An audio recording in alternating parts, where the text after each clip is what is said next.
Imagine living in a world where carrying a gun to buy groceries was normal, where your bathroom was a wooden shack behind your house, and where sending a message across town could literally get someone killed. The Wild West wasn't just cowboys and tumbleweeds. It was a brutal survival game, where everyday items we'd laugh at today could mean the difference between life and death. Today, I'm revealing 30 things that were absolutely essential in the Wild West, but are now so obsolete. Most people have never even seen them. And number 7, it saved more lives than any doctor, but today, it would get you arrested. But before we dive into this crazy list, smash that like button if you're ready to discover how insane life really was back then. Trust me, by the end of this video, you'll never complain about slow Wi-Fi again. Let's start with something that every single person in the Wild West had to master, or they'd literally die: the chamber pot. In the Wild West, going to the bathroom at night meant walking outside to an outhouse in complete darkness, where rattlesnakes, scorpions, and mountain lions were waiting. The chamber pot was your lifeline, a ceramic bowl kept under the bed that meant you could survive the night without becoming a midnight snack. These weren't just simple bowls either. Wealthy families had ornate porcelain ones, while poor families made do with tin cans. Every morning, someone had to empty these pots, usually the youngest family member. Chamber pots actually saved countless lives,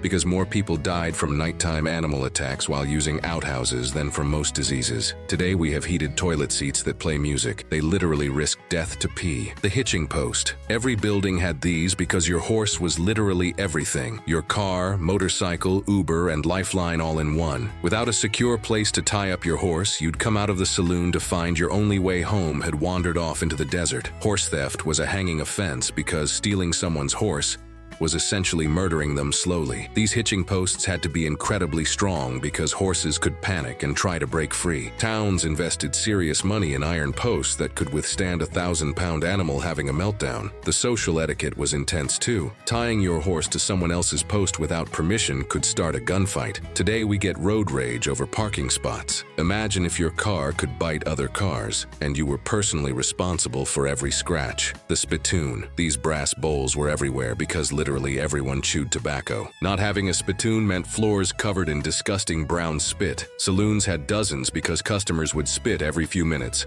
and missing your aim was incredibly rude. The sound of tobacco juice hitting brass became the background noise of civilization. These weren't just functional, they were status symbols. Rich people had silver-plated spittoons with intricate engravings. Women had smaller ones because ladies chewed tobacco too for medicinal purposes. Children started chewing as young as 8. The idea that tobacco was unhealthy didn't exist yet. Today, we're horrified if someone spits on the sidewalk. Back then, not having a place to spit was considered barbaric. The Telegraph Key. This was the internet of the Wild West. Messages traveled at the speed of light across thousands of miles, which seemed like magic to people who thought the fastest communication was a horse. Learning Morse code was like learning to text, except way harder. Telegraph operators were the first IT professionals, treated like wizards who could translate rapid clicking into words faster than people could write. But the job was deadly. Telegraph lines were constantly cut by outlaws and weather. Operators had to ride into hostile territory alone to fix breaks, and many were killed. A broken line could isolate towns for weeks. Sending a telegram cost as much as a nice dinner, so every word mattered. Today, we panic when Wi-Fi is slow for 5 seconds. They would go weeks without knowing if the outside world still existed. The butter churn. Making butter was back-breaking daily labor that took 30-45 minutes of arm-making work. You'd pour cream into a wooden barrel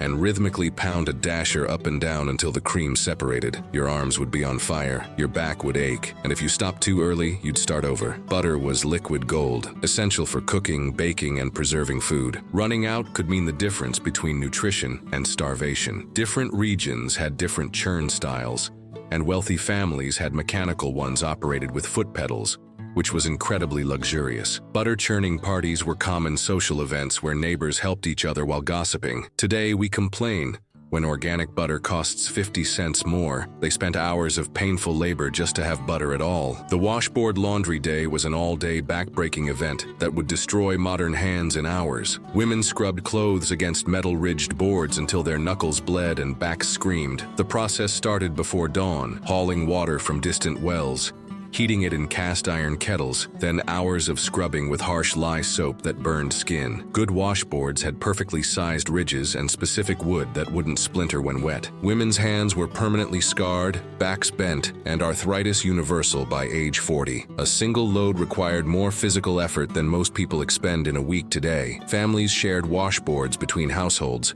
because they were expensive. Today we complain if our washing machine takes more than an hour. They spent entire days just to have clean clothes. The gun belt. Here's that life-saving item I mentioned. In the Wild West, not carrying a gun was essentially suicide. This wasn't about being tough. It was survival against grizzly bears, mountain lions, outlaws, and desperados who'd kill you for pocket change. The gun belt was an entire survival system holding ammunition, knives, backup pistols, and maintenance tools. The holster had to be positioned perfectly for quick draws because hesitating meant death. Quality mattered. Cheap leather would stretch when wet, making guns fall out or stick. The way you wore it communicated your identity to everyone. Well-maintained meant responsible and dangerous. Sloppy marked you as a target. Social rules were complex. There were proper adjustment techniques and specific etiquette for different situations. Today, wearing a gun belt would cause mass panic. Back then, not wearing one meant everyone assumed you were helpless or planning something sneaky. The water barrel. Water was more valuable than gold in many places. These 50-gallon containers held liquid life where clean water was never guaranteed. Every building had multiple barrels because you never knew when sources would dry up or become contaminated. Getting water meant hours of hauling from distant streams, sometimes traveling 20 miles for clean water that cost more than food. The barrels required perfect sealing. Losing even a gallon to evaporation could be catastrophic. Water theft was a serious crime resulting in violence or lynching. Different waters needed different barrels. Drinking water got the cleanest. Cooking water used secondary ones. Maintenance was constant work, and a broken barrel was a family emergency taking priority over everything. Today, we waste more water in one shower than Wild West families used in a week. The oil lamp. When the sun went down, civilization stopped because artificial light was dangerous and expensive. These glass-enclosed flames extended the day, but were handheld fire hazards that burned down entire towns. The wick needed perfect trimming, oil careful filling, and glass constant cleaning. Knocking one over spread burning oil everywhere. Children were constantly burned by hot glass chimneys. House fires from lamp accidents were so common people expected to lose their homes at least once. Kerosene was expensive. A night's oil cost as much as a meal, so families used lamps sparingly and went to bed at sunset. Many died from kerosene poisoning in poorly ventilated rooms. Different oils produced different light quality and dangers. Today we complain about LED bulbs being too bright. The saddle. This wasn't just a seat. It was your mobile home. Cowboys spent 12-16 hours daily in saddles, and bad ones would cripple you permanently. A good saddle cost more than a month's wages because your comfort and ability to work depended on it. They were custom fitted to both horse and rider, with specific designs for different jobs. Cattle driving needed different features than long-distance travel. The leather had to be perfect quality that wouldn't crack or stretch dangerously. Saddle makers were highly respected craftsmen whose work could determine if someone lived or died on the trail. Saddle theft was almost as serious as horse theft. Today we adjust car seats for 5-minute drives and complain about minor discomfort. The cast iron stove cooking was a dangerous full-time job, requiring these massive stoves that needed constant feeding with wood or coal. Managing temperature was pure guesswork. Too hot and you'd burn everything, too cool and nothing would cook. Women got up hours before sunrise just to get breakfast started because lighting and heating took forever. These stoves could reach temperatures that would melt modern cookware, and burns were constant occupational hazards with no emergency rooms available. The stoves weighed hundreds of pounds and had to be assembled piece by piece. Fuel was expensive and had to be stockpiled constantly. A broken stove meant your family couldn't eat hot food or preserve meat safely. Today we microwave dinner in 30 seconds and complain if it takes 2 minutes. The wooden bucket. Every household needed dozens because there was no indoor plumbing. You needed buckets for water, milk, grain, waste, literally everything. A family could go through 20 buckets daily just for basic survival tasks. They had to be made from specific woods that wouldn't contaminate contents, with metal hoops positioned perfectly to prevent leaks. Different jobs required different bucket sizes and shapes. Losing your buckets meant you couldn't function. You couldn't haul water, store food, or manage waste. Bucket makers were essential craftsmen, and good buckets were valuable trade items. Families would fight over damaged buckets because replacements were expensive and hard to find. Today we throw away plastic containers without thinking and buy new ones for $1. The straight razor shaving was a weekly ritual that could literally kill you. These razor-sharp blades required incredible skill to use without slicing your throat open. Most men went to barbers because self-shaving was too dangerous. One slip meant bleeding to death in an era before antibiotics or emergency medicine. The razors needed constant maintenance, sharpening, and careful storage to prevent rust. Barbers were part surgeon, part priest, because they literally held your life in their hands. A dull razor was almost more dangerous than a sharp one because it required more pressure and could catch and tear skin. Many men died from infected shaving cuts. Today, we complain about razor burn from 5-blade safety razors that are virtually impossible to hurt yourself with. The corset women were literally suffocating themselves for fashion and social acceptance. These torture devices were so tight that women regularly fainted from lack of oxygen during normal daily activities. They couldn't bend over, run, breathe properly, or even sit comfortably, yet social pressure made them mandatory for any woman wanting to be considered respectable. Broken ribs and damaged internal organs were common from tight lacing. The corsets had to be custom fitted and cost enormous amounts of money. Putting them on required help from other people because the lacing was impossible to reach alone. Many women never removed their corsets except for bathing. The steel boning could snap and puncture skin. Today, we think skinny jeans are uncomfortable and complain about underwire bras. The covered wagon. This was your moving truck, home, and life insurance policy combined into one canvas-covered death trap. Families packed everything they owned into these wagons and crossed thousands of miles of hostile territory, where one broken wheel or sick oxen meant potential disaster. The wagons had to carry months of supplies, tools, furniture, and people across terrain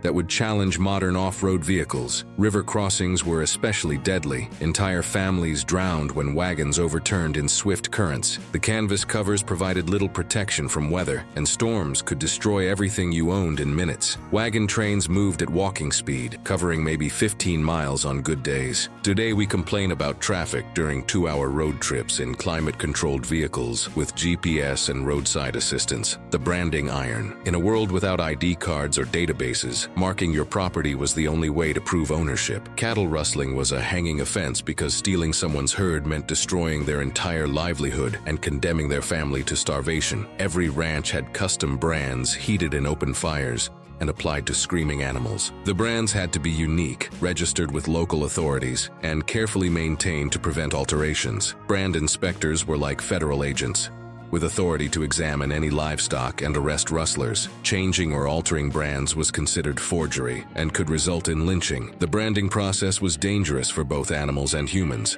Hot irons could cause severe burns, and panicked cattle could kill workers. Today we worry about identity theft online and use digital signatures. The kerosene lantern. These portable light sources were essential for any work after dark, but they were basically handheld bombs waiting to explode. The glass enclosures protected the flame from wind, but concentrated heat that could shatter the glass and spray burning kerosene everywhere. Dropping one could burn down half a town, which actually happened regularly across the frontier. The fuel was highly flammable and produced toxic fumes that killed people in enclosed spaces. Adjusting the wick required skill. Too high and you'd get dangerous smoke, too low and you'd get no light. The lanterns were expensive and fragile, but absolutely necessary for barn work, emergency travel, and extending productive hours. Many people died trying to refuel hot lanterns. Today we have LED flashlights brighter than those lanterns ever were, and we complain when the batteries run low. The wooden crutch. Getting injured in the Wild West often meant permanent disability because medical care was primitive and dangerous. These crude wooden supports were carved by hand and rarely fit properly, causing additional pain and preventing proper healing. There was no physical therapy, no proper medical care, just a stick to lean on for the rest of your life. Many people spent decades hobbling around on poorly made crutches that caused back problems and additional injuries. The wood would rot, splinter, and break at crucial moments. Crutch makers weren't medical professionals. They were usually just carpenters trying to help. Padding was minimal, often just rags wrapped around the wood. Infection was common where crutches rubbed against skin. Today we have sophisticated prosthetics, physical therapy, and rehabilitation that would seem like science fiction to frontier people. The bear trap. These massive steel jaws were set around property to catch everything from wolves attacking livestock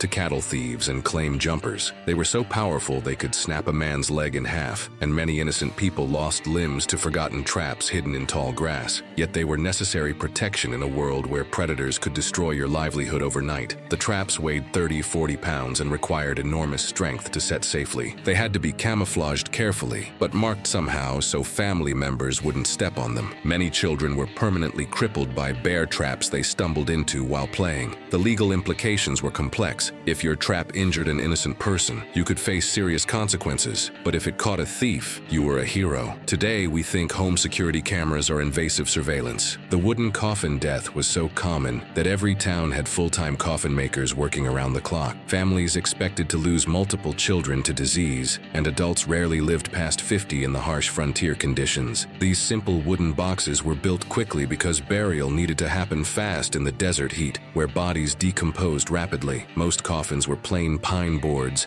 nailed together without decoration or lining. Wealthy families might afford brass handles or soft interior fabric, but most people got bare wood. Children's coffins were heartbreakingly common inventory items. The wood often came from shipping crates or demolished buildings because lumber was expensive. Many people were buried in blankets or canvas when coffins weren't available. Life was cheap, death was certain, and grief was a luxury few could afford. Today, we have elaborate funeral homes and expensive caskets with payment plans. The leather chaps. These weren't fashion statements. They were armor against thorns, snake bites, rope burns, and cactus spines that could put you in the ground. Cowboys' legs would be shredded to ribbons without them during cattle drives through hostile terrain. The thick leather could stop rattlesnake fangs and prevent serious injuries from barbed wire and sharp rocks. They were custom-fitted and incredibly expensive because your life depended on the quality. Poor leather would crack and fail when you needed protection most. The chaps had to be flexible enough for riding but tough enough to stop punctures. Different jobs required different styles. Some had fringe to shed water, others were reinforced with metal studs. Maintaining them required daily care with oils and conditioning. Today we wear protective gear to ride bicycles on paved roads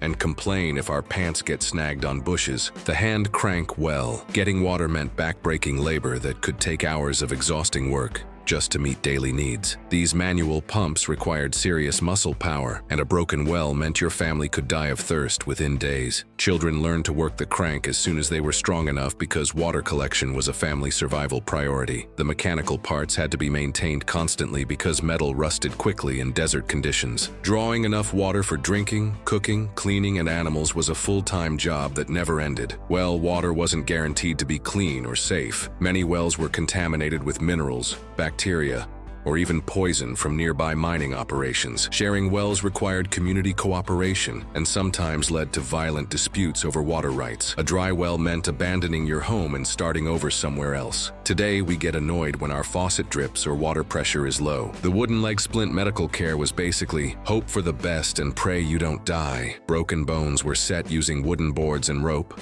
with whiskey as the only painkiller available. Most fractures healed crooked if they healed at all, leaving people permanently disabled. The splints were carved from whatever wood was available, rarely the right size or shape for proper healing. Infection killed more people than the original injury because there were no antibiotics or sterile procedures. Setting bones required holding down screaming patients, while amateur doctors did their best with crude tools. Many people chose to live with broken bones rather than risk the cure that might kill them. Splints had to stay on for months without proper padding or adjustment. Today, we complain about waiting an hour in emergency rooms, where trained doctors use x-rays and modern techniques to ensure perfect healing. The tobacco pouch. Everyone carried these because tobacco was the only stress relief, pain medication, and social currency available. No antidepressants, no therapy, no modern medicine, just nicotine to calm your nerves in a world trying to kill you daily. Women, men, and children all chewed tobacco starting as young as 8 years old. It was prescribed by doctors for everything from toothaches to depression and anxiety. The pouches were made from leather or cloth and had to protect the tobacco from moisture that would ruin it. Different tobacco types required different storage methods and commanded different prices. Running out of tobacco was like running out of medicine today. Social interactions revolved around sharing tobacco and comparing different varieties. Trading tobacco was serious business that could make or break relationships. Today we know tobacco kills you, but back then everything else was killing you faster, and tobacco was the only thing that helped people cope. The bullet mold. You couldn't just buy ammunition at the local store. Every gun owner had to cast their own bullets from lead,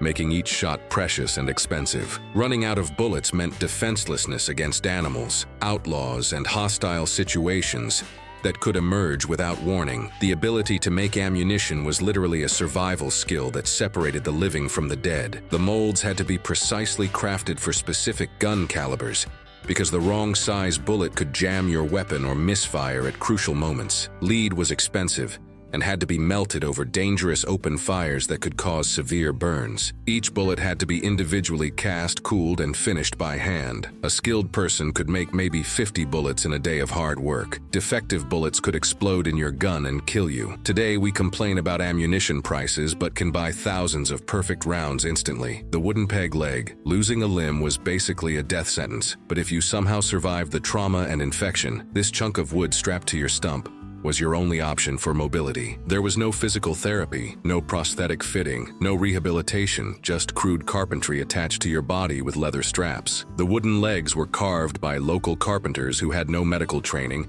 and no understanding of proper fit or function. They rarely matched the length of the original leg, causing permanent back problems and making walking extremely difficult. The attachment points caused constant pain and frequent infections where the straps rubbed against skin. Most people with wooden legs lived in constant agony and died young from complications. Pirates weren't the only ones hobbling around on wooden stumps. Frontier workers lost limbs to machinery, animal attacks, and accidents regularly. Modern prosthetics with computerized joints and nerve interfaces would seem like miracle technology. The hair tonic personal hygiene was nearly impossible, so everyone's scalp was crawling with lice, mites, and other parasites that caused constant itching and disease. These alcohol-based potions promised to kill bugs and prevent baldness, though they mostly just made your head smell better temporarily. Regular bathing was impossible for most people because water was too precious to waste on cleaning and soap was expensive. The tonics contained mercury, lead, and other toxic chemicals that probably caused more problems than they solved. Lice infestations were so common that people accepted them as normal parts of life. The tonics were expensive luxury items that only wealthy people could afford regularly. Many contained alcohol content higher than whiskey, so people sometimes drank them for the intoxicating effects. Scalp diseases from poor hygiene killed thousands of people annually. Today, we have countless hair products for every imaginable purpose, but theirs were literally pest control chemicals. The snake bite kit venomous snakes were everywhere, and a bite meant almost certain death within hours. These kits contained a razor to cut open the wound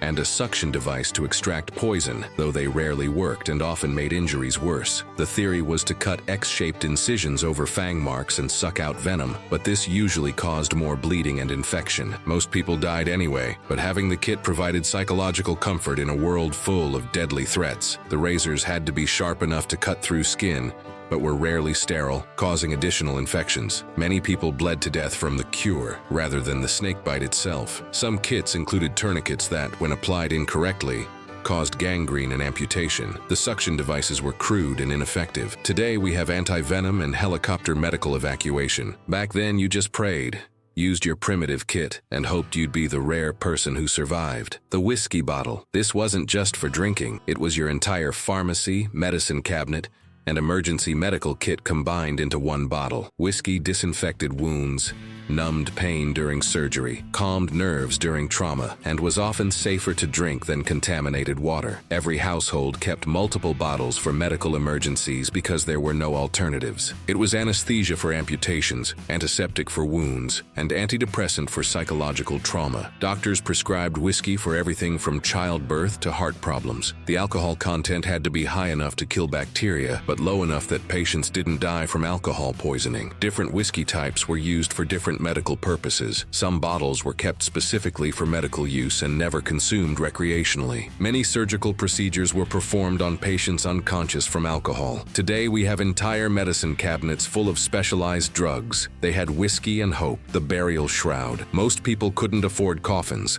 so bodies were wrapped in simple cloth and buried quickly before decomposition became unbearable in the desert heat. Death was so common that families kept burial shrouds ready because someone was always dying from disease, violence, accidents, or just the harsh conditions of frontier life. The shrouds were usually made from whatever fabric was available: old sheets, canvas, or even clothing from the deceased. Wealthy families might afford proper burial clothes, but most people got wrapped in whatever could be spared. Children's shrouds were heartbreakingly small and common. The wrapping had to be tight enough to contain the body, but allow for quick burial in ground that was often too hard or rocky for proper graves. Many people were buried in mass graves during disease outbreaks, when individual burials became impossible. Today we have elaborate funeral homes, expensive caskets, and extended mourning periods. Back then, a piece of cloth was all most people got between their body and the dirt. And there you have it, 30 things that were absolutely essential for survival in the Wild West, but would be completely useless or even illegal today. These weren't just historical curiosities. They were the difference between life and death for millions of people,